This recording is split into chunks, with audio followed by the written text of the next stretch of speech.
Une première pour les élèves de terminale cette année. 10% de leurs notes du bac en filière générale, 14% en techno est réservé à un grand oral. 27 000 lycéens de l'Académie de Grenoble sont concernés. En 2019, Laura Tarantola a été la seule rameuse de l'aviron grenoblois sélectionnée pour les JO, mais la pause Covid aura permis à 3 autres athlètes de tirer leur épingle du jeu et de partir aussi à Tokyo. Et puis après Alexis Joly mardi, on poursuit notre tour d'horizon avec les représentants isérois des listes pour le deuxième tour des élections régionales en Auvergne-Rhône-Alpes avec ce soir Myriam Leidouni-Denis. Bonsoir à tous, ravi de vous retrouver dans ce JT du mercredi 23 juin 2021, toutes les heures à partir de 18h, l'essentiel de l'actualité du Grand Grenoble. Ils s'en souviendront de leur bac, au plus des conditions d'enseignement et d'examen particulières liées à l'épidémie de Covid. Les élèves de terminale sont pour la première fois jugés aussi sur un grand oral à la manière de ce qui existe en Allemagne. C'est une réforme phare de la réforme Blanquer. Au lycée Champollion à Grenoble, la direction a tout prévu et les professeurs ont été plutôt indulgents. Charlotte Faulkner, Jordan Touati. C'est une épreuve inédite en France qui débute pour le baccalauréat 2021, celle du grand oral, une épreuve qui concerne les candidats de terminale des filières technologiques et générales. Les élèves doivent passer devant un jury composé de 2 professeurs et préparer 2 questions en rapport avec leur spécialité de terminale, une épreuve que l'équipe pédagogique du lycée Champollion prépare depuis le mois d'octobre dernier. Alors, nous, on n'a pas eu de difficulté d'organisation. On a eu nos jurys à temps et jusqu'à aujourd'hui, tout se passe très, très bien. On a eu, bien sûr, des informations parfois un peu tardives, mais on a pu s'organiser correctement. Pour les élèves, ça a été peut-être un petit peu plus anxiogène parce que certains s'attendaient à une annulation de l'épreuve et jusqu'au dernier moment, ils y ont cru. Notée sur 20, elle compte pour 10% de la note globale du bac pour la voie générale et 14% en filière technologique. Les candidats au bac semblent valider l'idée d'une nouvelle épreuve orale pour le bac, même s'ils auraient aimé y être plus préparés. Je pense que ça peut être bien, mais ça aurait dû être préparé depuis plus longtemps. Normalement, on devait avoir 2 ans. Enfin, ça devait être déjà commencé de l'année dernière, mais l'année dernière, on ne nous en a pas du tout parlé. Et cette année, on a commencé à préparer qu'à la fin de l'année. Donc, c'était pas dans les meilleures conditions. Bon, ça va, dans le sens où c'était pas un oral très long à préparer. Donc, ça va, c'était 5 minutes. Et comme on pouvait choisir les sujets, il n'y avait pas la surprise d'un sujet qu'on ne connaissait pas. Dans l'idée, ouais, c'est pas mal. Après, la réalisation, c'est peut-être pas la meilleure, mais l'idée est bien. C'est toujours ça pour s'entraîner à l'oral, mais bon, moi je trouve, je vois pas trop l'intérêt. En tout cas, pour ma part, on a eu, il me semble, 5 ou 10 heures de préparation au grand oral, et ensuite le reste c'était tout du travail à la maison.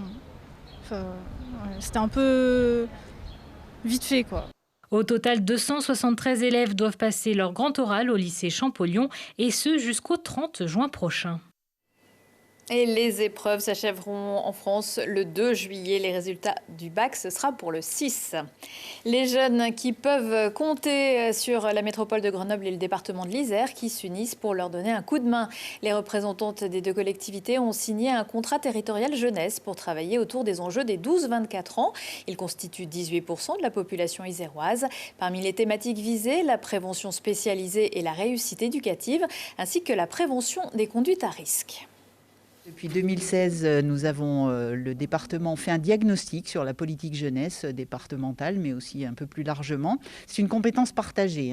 Et le constat, beaucoup de choses faites, chacun dans son coin. Donc nous avons pris ça en main et nous avons décidé de mettre en place un plan départemental de la jeunesse avec des axes. Les axes étaient de la citoyenneté, orienter les jeunes vers le milieu professionnel et puis surtout être capable de faire un bilan de tout ça, de s'adapter parce que la jeunesse, elle a cette faculté à être créative, à être très rapide, à avoir beaucoup d'idées et donc il faut les impliquer et bien sûr les suivre surtout. Ce qui est très important dans ce contrat territorial, c'est qu'il ne s'agit pas simplement que les institutions se rencontrent, c'est qu'elles travaillent avec les jeunes parce que c'est eux et elles les premiers concernés et c'est eux et elles qui savent ce dont ils ont besoin.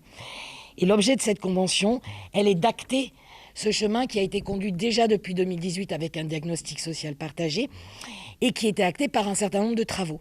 Et là, il s'agit d'aller encore plus loin et de travailler avec les jeunes sur les différents projets qui les animent.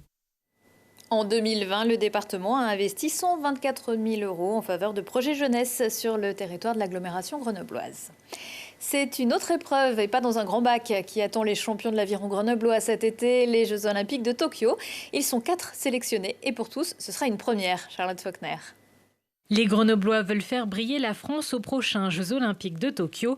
Parmi les 12 rameurs français sélectionnés, 4 sont grenoblois, soit 30% de l'effectif. Une vraie fierté et une première pour le club grenoblois. C'est extraordinaire. C'est extraordinaire. Il n'y a pas d'autre club aujourd'hui qui est capable de faire ça en France. Et voilà, on est extrêmement fiers, extrêmement ravis que ce soit l'aviron grenoblois. Parmi les 4 athlètes grenoblois, la première à avoir eu son ticket pour les JO, c'est Laura Tarantola, qualifiée depuis juillet 2019. C'était long, après c'était une situation inédite pour tout le monde. Nous, ça a été clairement une étape assez difficile, le confinement. Surtout quand c'est à 3 mois des Jeux, on se dit qu'est-ce qui va se passer? Est-ce qu'ils vont être annulés complètement? Au début, c'est reporté peut-être à l'automne, après on nous dit reporté d'1 an. Quand on s'entraîne tous les matins depuis des années pour un but qui est censé être dans 3 mois, le voir repousser de plus d'1 an, c'est clair que c'était compliqué à encaisser. Pendant plus d'1 an, les rameurs grenoblois ont ainsi redoublé d'efforts pour avoir leur meilleur niveau pour les Jeux. Une année d'entraînement supplémentaire qui a permis à certains de décrocher leur qualification pour Tokyo. Une chance inespérée pour Emma Lunati et les frères Turlan qui ne pensaient pas connaître les épreuves olympiques avant Paris 2024. Je suis montée au pôle de l'INSEP en septembre pour Paris 2024. Voilà, moi je suis montée au pôle pour préparer Paris 2024. Après, Tokyo, ça ne se refuse pas. Ça nous a permis d'avoir une année supplémentaire. En 2020, on n'était pas forcément prête. En 2019, encore moins. Oui, ça nous a laissé une année en plus. Après, c'était une année dure. Physiquement, psychologiquement. Voilà, le Covid, ça nous a quand même beaucoup affecté. Après, voilà, ça nous permet de nous qualifier. Donc au final, c'est une année un peu dure pour au final que du bonheur. Pour nous, ça nous a vraiment permis de prendre encore un petit cran de maturité, un petit cran de stabilité sur les performances qu'on était capable de produire. Et ouais, clairement, pour nous, ça nous a vraiment plus servi que desservi par rapport à d'autres athlètes. Ouais. Là, je me rends pas compte de la chance que j'ai, mais ouais, c'est assez unique de pouvoir faire ça, d'autant plus en France, c'est la première fois que des jumeaux vont ensemble aux Jeux Olympiques. C'est donc des Grenoblois surmotivés et dans leur meilleure forme qui rêvent tous de leur première médaille olympique. Mais avant de s'envoler pour la capitale nippone, il leur reste encore un ultime mois de préparation. La première course est prévue le 23 juillet pour Emma Lunati, le 24 pour Laura Tarantola, Thibaut et Guillaume Turlan. Toute la gauche s'est ralliée à son panache vert, arrivé en tête des forces de gauche dimanche soir en Auvergne-Rhône-Alpes. C'est donc l'écologiste Fabienne Grébert qui mène désormais la liste regroupant Europe Écologie Les Verts, le PS, le PCF, le PRG, Génération Écologie, la France Insoumise et Génération S. Bonsoir Myriam Laidouni-Denis. Bonsoir. Et vous êtes la numéro 2 en Isère de cette liste commune. Fabienne Grébert était annoncée par les sondages en 3e position. Finalement, elle est arrivée 2e avec 14,47% des voix. C'est un peu la surprise, la bonne surprise. C'est la bonne surprise et en même temps, ça traduit les préoccupations légitimes des Auvergnats-Rhône-Alpins, enfin bref. Et on le voit aujourd'hui puisqu'il y a un rapport du GIEC qui a commencé à sortir et qui montre bien que d'une part, on va faire face à une situation qui est bien plus grave que celle qu'on attendait, mais qu'en même temps, il est possible de s'adapter et les politiques publiques doivent absolument prendre la mesure de la gravité de la situation et réagir pour ne pas subir. Donc, j'allais dire, voilà, la gravité de la situation, on la prend en considération. Et véritablement, ce score qu'on a là, c'est aussi la lame de fond de tous ceux qui perçoivent déjà les enjeux sociaux et environnementaux, parce que bien évidemment, c'est ça, hein, il ne faut pas que certains soient mis de côté et pour muter, pour pouvoir nous adapter, il faut embarquer tout le monde. L'écologie, c'est pas que pour les riches. Exactement. On ne jette personne par-dessus bord et on ne laisse personne au fond de la cale.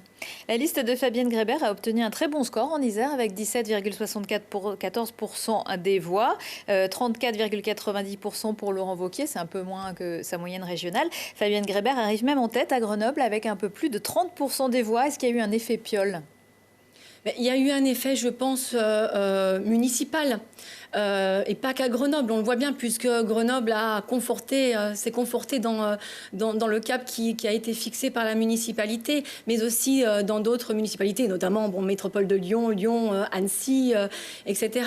Donc on est sur cette dynamique-là. Et encore une fois, le besoin, l'urgence sociale et environnementale. Alors cette liste fusionne donc avec celle de la socialiste Najat Vallaud-Belkacem et de la communiste Cécile Cukierman. Est-ce que les tractations ont été compliquées ? J'aime pas le mot tractation en fait, je préfère le mot discussion. Compliqué, non, longue forcément, parce que il y a un enjeu qui est important. Jusqu'à présent, on a marché côte à côte, et maintenant on va se donner la main. Et c'est important que quand on se donne la main, on sache exactement où on va, et surtout faire en sorte que dans cette grande région, il y ait une représentation légitime de chaque formation, et surtout un maillage du territoire avec des élus partout. Des élus partout, à tel point qu'il y en a qui basculent, qui changent de département. Par exemple, Émilie Marche, qui était en Isère, on la retrouve maintenant dans la métropole de Lyon. Alors, on la retrouve à la région. Il faut rappeler que la liste, elle est régionale, en fait.